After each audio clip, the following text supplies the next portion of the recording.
100 बार गिरेंगे फिर भी हम चढ़ाई करेंगे इस पर। इसका अभ्यास है हमको नष्ट करने का।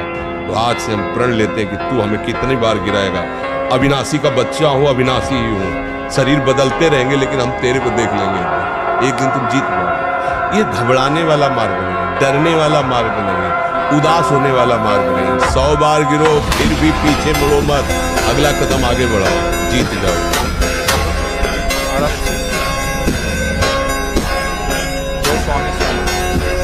राधा वल्लभ श्रीहरि महाराज जी, आपके चरणों में कोटि कोटि प्रणाम।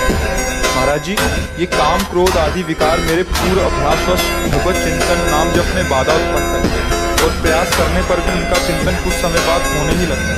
महाराज जी कृपया मार्गदर्शन करें, कैसे आपकी जब बात इतनी समझ में आ गई, प्रयास करने पर कुछ समय बाद उनका चिंतन होने ही लगता है, मतलब कुछ समय आप बचा पा रहे हैं अपने आप को। आप समझो, ऐसे महान विश्व विजयी, त्रिभुवन विजयी अगर काम से कुछ मिनट आप अपने को बचा पा रहे हैं तो आप समझो आपको युक्ति मिल गई जिससे आप उस पर विजय प्राप्त कर रहे हैं। ऐसा अपने को असमर्थ नहीं है, क्योंकि वो बहुत पुराने से हमको पटकते चले आ रहे हैं, हमें परास्त करते चले आ रहे हैं। तो हमारा स्वभाव बन गया है हारना। नहीं हारना, हम प्रभु के जन हैं, हमारे पास प्रभु का नाम है। अगर प्रभु के नाम का कुछ ये काम को आप पहले इनकी आंतरिक बात को समझिए। इनका निवास, जैसे किसी दुश्मन को मारना हो तो उसका निवास खोजे, उसकी कमजोरी खोजे, तभी तो उसको परास्त किया जा सकता है। तो काम का निवास जानते हो कहाँ है? अहंकार पर, देहाभिमान पर काम का निवास। अंतःकरण में 4 करण, मन, बुद्धि, चित्त, अहंकार। इस अहंकार में मैं पुरुष हूं, मैं स्त्री हूं, मैं भोगता हूं, मैं करता हूं, ये इसकी भूमि है, इस पर ये टिकता है और ये निरंतर नहीं कहीं वास कर सकता। भगवान के वचन है, मात्रा स्पर्शास्तु कौन्तेय शीतोष्ण सुख दुखदा आगमा पाइनो अनित्यास तास्ते तुच्छस्य भारत। भगवान कह रहे आगमा पर, ये आता जाता है। कहाँ आता जाता है? अहंकार में आता है। इसके घर का दरवाजा बंद है।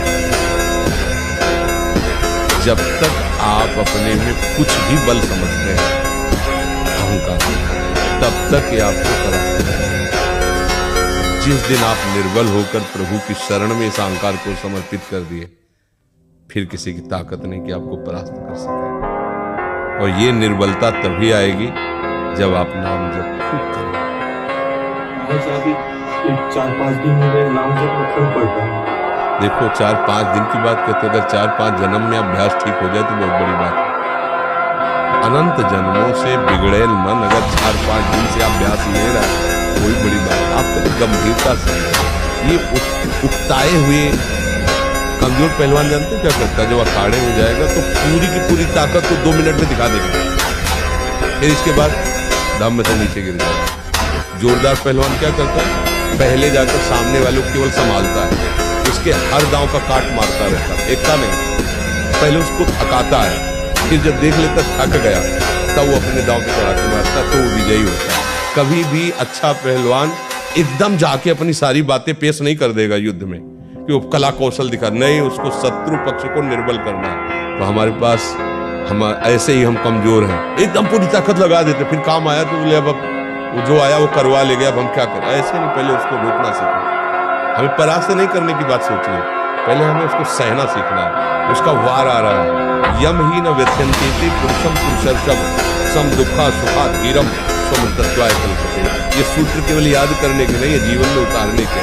काम आ रहा है, क्या आ रहा है? लेकिन वासना। क्या वासना? स्त्री शरीर तो पुरुष शरीर संबंधी आकर्षण, पुरुष शरीर स्त्री संबंधी या जनेंद्रीय संबंधी आकर्षण, उसके बाद दूसरा पावर नहीं। अब उसको हमें देखना है कि धर्मयुक्त है या अधर्मयुक्त। अगर धर्मयुक्त है, गृहस्थ है, हम कहीं विवश हो रहे तो उसमें कोई पाप नहीं है, तुम्हारे घर का सूत्र है, गृहस्थ धर्म में हो। नहीं है, अब हम उसका जो आवेश आ रहा है काम का, यम ही न व्यथयन्ते। हे पुरुषों में श्रेष्ठ, जो उस व्यथा को सह जाता, व्यथित इतना नहीं होता कि पागल हो जाए, वो परम पद का अधिकारी होता है। हमें सहना पड़ेगा ना, हमारे अंदर काम आ रहा है। राधा राधा। वो कह रहे यहाँ चलो, ये देखो, ये खाओ पियो, हर बात अनसुनी, नहीं माना। अब वो हमारा क्या बिगाड़ लेगा, क्या बिगाड़ लेगा? अब हम उसको इतना प्यार करते हैं कि दुश्मन ही नहीं मानते। वो कहता है वहां चलो, हम खड़े हो जाते हैं। वो कहता है ये करो, हम कर देते हैं। वो कहता है ये देख लो, हम देख लेते हैं। वो कहता है सूंघ लो, हम सूंघ लेते हैं। वो ये छू लो, हम छू लेते हैं। अब हम उस पर विजय प्राप्त कर पाएंगे। हम दुश्मन के इशारे पे चल रहे हैं। हम विजय प्राप्त करने के लिए पहले आप अपना पक्ष दृढ़ कीजिए। ये हमारा दुश्मन है, ये हमको भगवान से विमुख करने में पूरा का पूरा जोर जन्म जन्मांतरों से लगाता रहा। अब हमको लड़ना है, हमारे पास बल है, भगवान नाम। हाँ, नाम रूपी जहाज में चढ़ गया, पार हो गया। ये मगरमच्छ आदि जो काम आदि है, ये तैरने वाले को लील सकते हैं, जहाज पे चढ़ने वाले को।